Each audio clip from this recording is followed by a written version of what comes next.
Have you ever felt that something unseen draws near when the soul begins to slip away? Have you ever wondered who comes for you when the moment of death arrives? I'm not speaking of doctors or the hands that close your eyes, but of a presence that crosses the unseen from the spiritual realm to receive your soul. Some call him the angel of death, others a spirit of light. But few know of the ancient visions, testimonies, and sacred writings that speak of a figure, silent, solemn, sent by God, a messenger who arrives at the breath between worlds and waits without haste for the soul's final direction, to rise or to be pulled. This is not a story of fear. It is a truth, a spiritual truth the world avoids until it's too late. If you've ever lost someone, or carry that silent doubt about what happens when we die, stay. You are about to witness one of the most hidden mysteries of the invisible world. Welcome to Bible Stories and Mysteries. If this message stirred your spirit, like, share, and comment, because what comes next may change everything. The room falls quiet. Machines hum, breath slow, and yet something shifts. Not in the air, but beneath it. A presence, unseen, unspoken, begins to move, not with steps, but with stillness. Those who've returned from the edge speak of a strange awakening, like a dream loosening its grip. Or the moment between lightning and thunder, suspended, endless. The body may lie motionless, but the soul begins to stir. There are no sirens, no voices, only a deep, holy silence. And within it, the first echo of spiritual freedom. The soul, wrapped in flesh for decades, hears a whisper not of this world. Many describe it not as terror, but as a gentle summons, like someone watching, waiting, not with impatience, but with eternal knowledge. They felt they were not alone. It is here, in this thin place between time and eternity, that the soul begins to perceive the invisible. Not with eyes, but with essence. Not by logic, but by knowing. Some return with stories. A figure standing at the foot of the bed. A shadow that moved though nothing else did. A warmth, a chill, or a pause in time itself. Yet the most consistent testimony is not about what they saw, but what they felt. A stillness that was not empty, but filled with something sacred. In this sacred moment, the world does not vanish. It becomes transparent. Everything, memory, pain, joy, begins to detach, and something greater arrives. The Christian tradition calls this moment the limen, the threshold, a crossing where eternity peers through the veil. And for those attuned, they sense a presence not of death, but of passage. What if this moment is not the end, but the moment heaven kneels to touch earth? No one hears the moment it arrives. Not even the most trained ears of nurses or the attentive eyes of loved ones. It does not walk in, it emerges, like something that was always there, waiting for the soul to notice.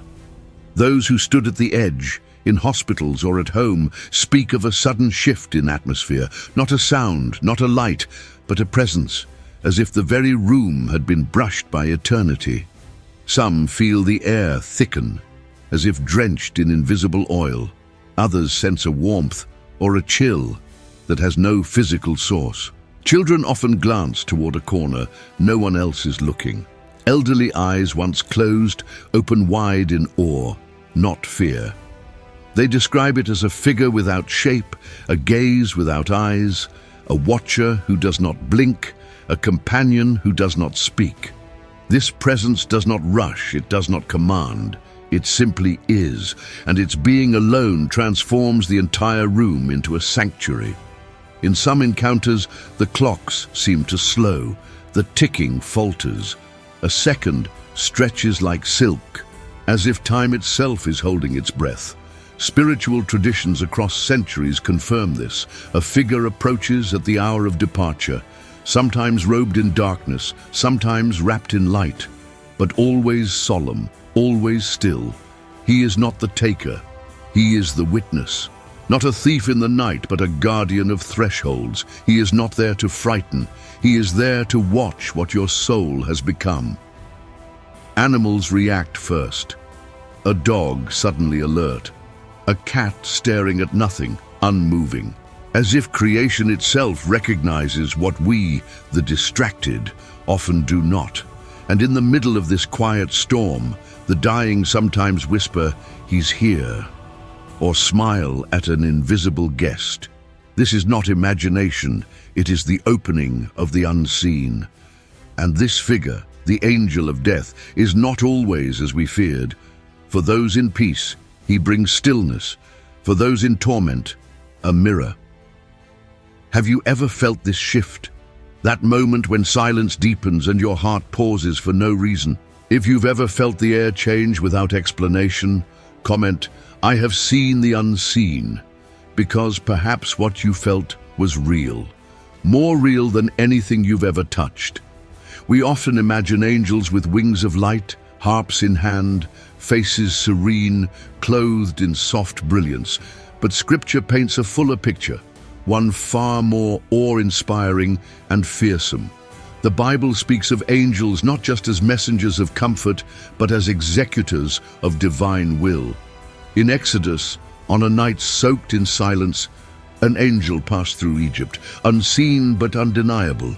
It was not Pharaoh's sword that silenced the firstborn, but a presence sent by God, one that moved through homes, stopping only at doors marked by blood. He had no name, only a mission, to carry out justice where mercy had been refused. This was not myth, this was judgment, cloaked in spirit. Later, in the book of Samuel, David, having sinned in pride, saw a plague come upon his people, and again, not disease, not chance, but an angel, standing between heaven and earth, with sword drawn. God halted him, but the message was clear. Angels do not only protect, they also fulfill justice. And in the final book of Scripture, Revelation, 7 angels release the weight of heaven upon the earth. Trumpets sound, bowls are poured, and death walks again, but not randomly, not cruelly, always by command, always as part of a larger plan, because the end is not chaos, it is fulfillment. Christian tradition never denied the angel of death. It only taught us to see him rightly, not as evil, but as appointed. He does not choose, he obeys, he does not desire, he responds, and when he moves, eternity follows. In patristic writings and mystical theology, saints remind us the angel who gathers is often the same who guards. He is not divided between light and shadow, but wholly committed to the will of the Most High. He arrives when the book of one's life is closed, not a moment before, not a breath after. He does not tempt, he does not deceive. He simply appears and watches.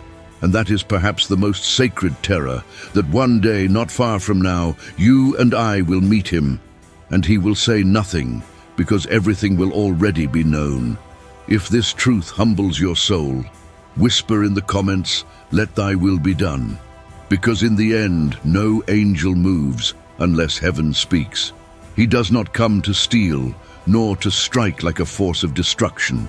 The angel of death, in the tradition of the saints, is not a grim reaper, but a silent guide, a witness, a threshold keeper. He appears not with wrath, but with a stillness so vast it silences even the spirit. Not to end, but to escort. In sacred visions, he is never seen ripping souls away. Rather, he waits, like one who guards the door of a sacred temple. Only when the soul is ready does he move.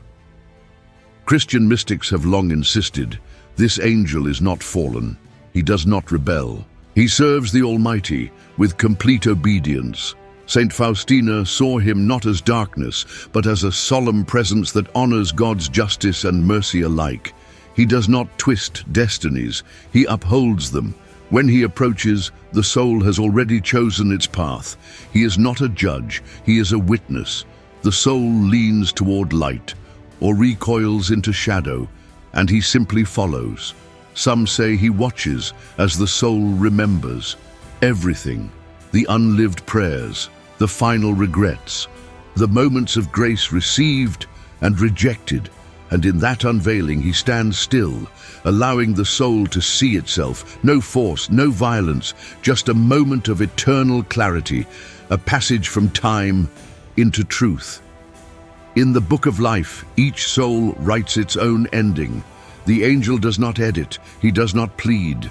He merely comes when the final word is written, and for the one who prepared he may appear as peace, as a friend, even as a familiar face. For God, in his mercy, sometimes allows the angel to wear the likeness of a loved one long past. A mother, a brother, a long-forgotten friend. Not deception, but compassion. Heaven bends toward our frailty. He is not cruel, he is precise. Not a harvester of pain, but a servant of holy transition. He will not come early, he will not delay.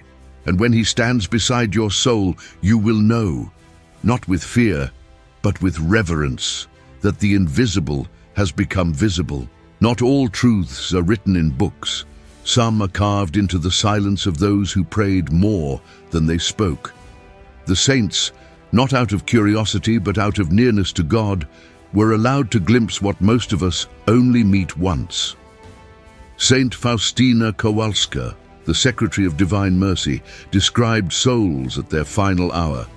Some drawn by light as if by a lover, others sinking into purifying fire or sorrowful distance. She saw angels by bedsides, not intervening, but standing. She saw shadows too, waiting, not to strike but to tempt one final time. St. Alphonsus Liguori warned of that last battle when demons gather strength to sway a soul. And God, in his justice, sends an angel not to fight with swords, but to balance the moment. St. John Bosco, in dreams too vivid to dismiss, saw young souls being led upward, and others lost in last-moment agony because of sins unspoken and forgiveness withheld. He wrote of the weight of intercession, how prayers for the dying became torches in the darkness, that even in the last instant, a heart that turns, truly, can be saved. Saint Teresa of Avila, mystic of fire and silence, spoke of angels not in theory, but in experience. In her final moments, she saw the one who had guarded her since youth. And then there is Saint Joseph, called the patron of a good death, because tradition holds that he died in the arms of Jesus and Mary, the holiest departure ever known. What the saints witnessed was not fiction. It was not poetic exaggeration. It was God's mercy revealed to those whose souls had been made still enough to receive it. They teach us that death is not empty, it is filled. In biographies of hidden saints, mothers, monks, the unknown faithful, we hear a repeating phrase, "She smiled as if she saw someone." And perhaps she did. Perhaps the veil does not lift with trumpets but with stillness, and the angel of death is simply the one who opens the curtain. There comes a moment no one can witness, not the doctor, not the loved one holding your hand, only the soul and eternity. In that instant, breath may still be present, but something deeper begins to separate, a quiet untying of spirit from flesh, not with violence, but with an ancient release. It is not the heart monitor that defines death, but the soul's recognition. I am no longer of this world, and yet the soul hesitates, not out of fear, but out of memory. In this sacred pause, something ignites, a light not seen with human eyes, but in the spirit realm, it shines like a beacon, or flickers like a dying ember. Mystics speak of this moment as the soul's unveiling. Everything becomes visible, not to others but to oneself. No words are spoken, no trial is held.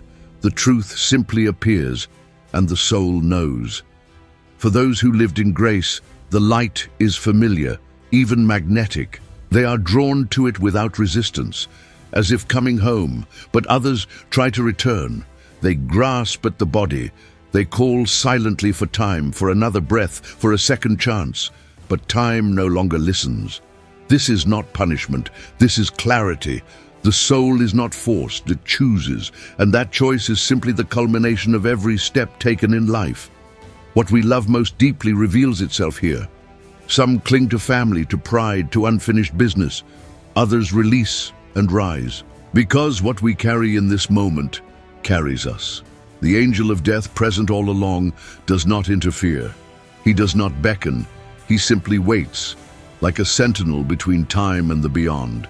Some souls weep, not from pain, but from recognition. They finally see what they became and what they could have been. For others, the moment is like a song long forgotten. They remember the voice of God whispered in childhood, echoed in every act of love. And in that moment, they do not resist. They look toward the presence beside them and understand. This is the instant that decides the eternal direction, not by verdict, but by the soul's own orientation toward the light or away from it. If your heart longs for that peace, write, I want to walk in the light, because what we choose now becomes who we are forever. Not all goodbyes are spoken. Some are felt, in a sudden chill, in the way a dog lifts its head at nothing, in the way a child waves to the empty corner of the room. There are moments just before death, when the visible and invisible overlap, and the veil thins, not for drama, but for passage. Nurses speak of it in whispers, rooms where the air becomes unusually heavy, hospitals where one bed and one alone feels like it's holding more than just a patient. There are stories, many from around the world, of dying people who begin to converse with someone no one else sees. He's telling me I'll be okay, whispered one woman moments before she passed. She's here, she's smiling, said a child, eyes fixed on a presence unseen. These are not hallucinations, they are encounters. The soul, recognizing the nearness of eternity. The world calls them strange, heaven calls them ordinary. Animals sense what we deny. A cat stares at the ceiling, unblinking. A dog refuses to leave the bedside, then suddenly walks out, as if saying, it is done. There are sudden gestures that come without explanation. A dying father asking for a priest after years of silence. A quiet apology made in a whisper. A long-held hand released with a breath.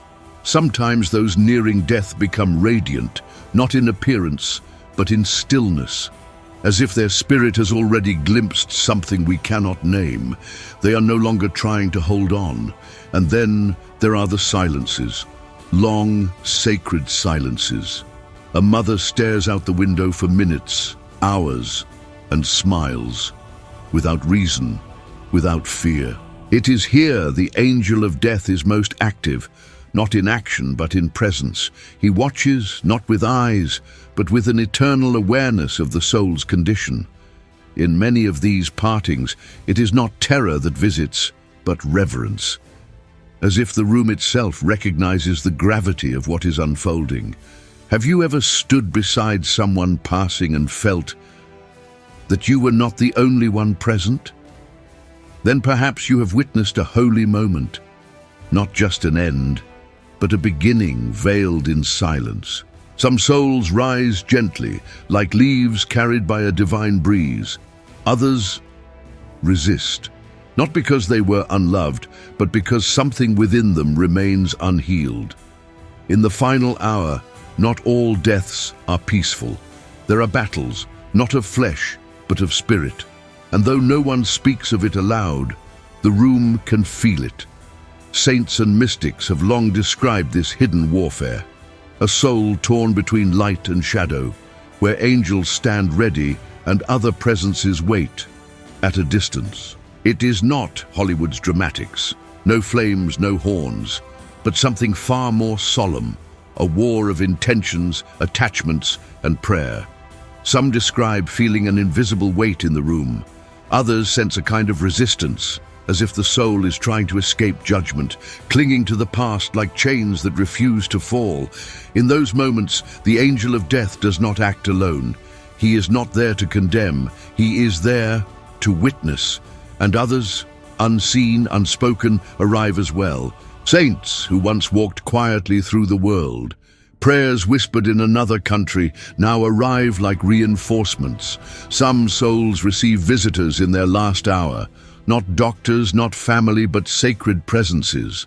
Saint Joseph, the Virgin, children lost in infancy. These are not visions of the dying mind. They are mercies, offered not to erase what was, but to guide what might yet be. But when the soul remains divided, torn by guilt, addiction, bitterness, pride, the battle intensifies. Not loudly, but deeply. Even silence feels like pressure, even breath feels like delay, and yet even here God does not abandon.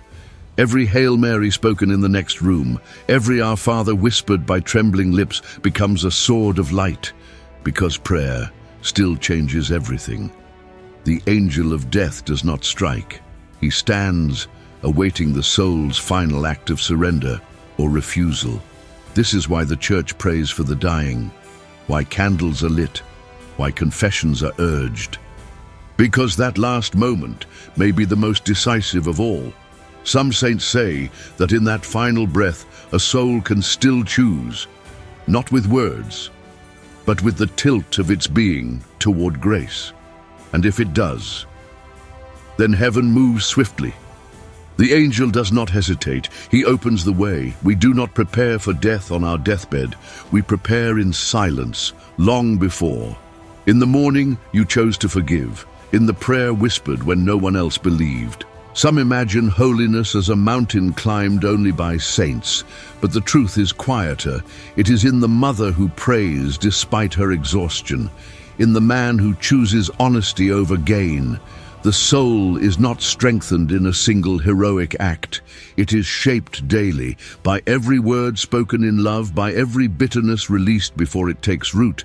And when death comes, and it will, it does not ask for perfection. It seeks truth. What did you love most? That's what you will follow. Saints like Francis, who called death sister, weren't fearless because they had no sins. They were ready because they had made peace with their frailty and with God.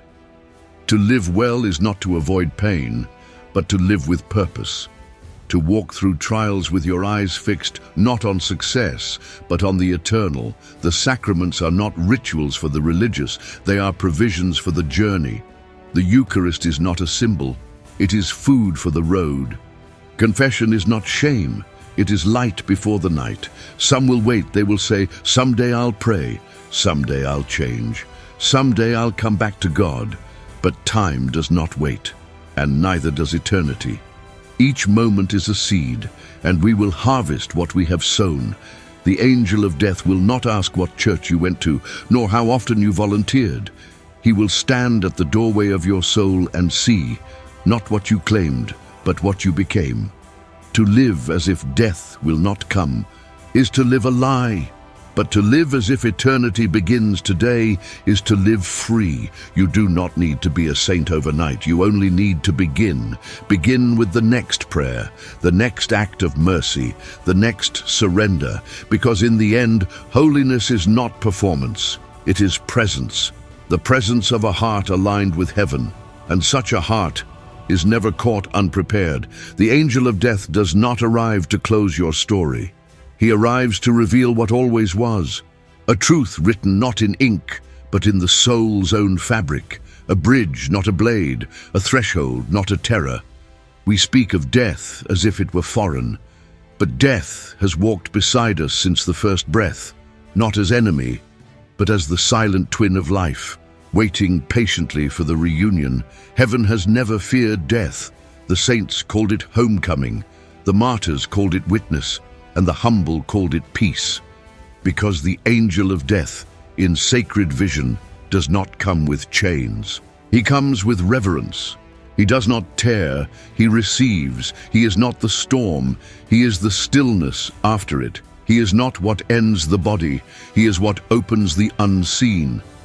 At the final breath, no argument can be made, no masks remain, only truth. luminous, weightless, or heavy and cold.